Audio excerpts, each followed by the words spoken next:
Kasus hukum yang menjerat Ketua DPD Partai Golkar Sumatera Selatan, Bupati Musi Banyuasin Dodi Reza Alex Nurdin, dinilai tidak akan menggoyahkan Partai Golkar Sumatera Selatan. Hal ini dikarenakan Partai Golkar mampu untuk mengatasi segala permasalahan yang terjadi saat ini dan bisa menormalisasi lalu bangkit kembali.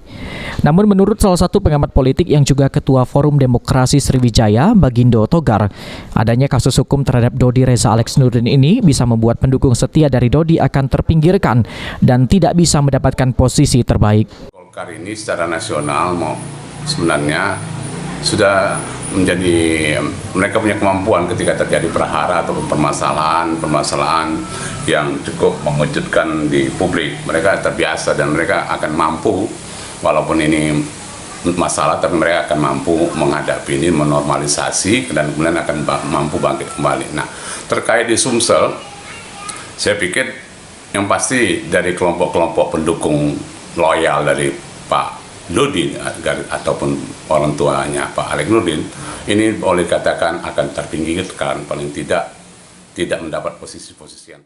Bagindo sendiri meramalkan pergeseran petinggi Partai Golkar Sumatera Selatan bisa terjadi hingga ke tingkat kabupaten kota. Kedepan Bagindo berharap ketua baru DPD Partai Golkar Sumatera Selatan tidak memperuncing permasalahan yang ada. Firman Hidayat, PAL TV.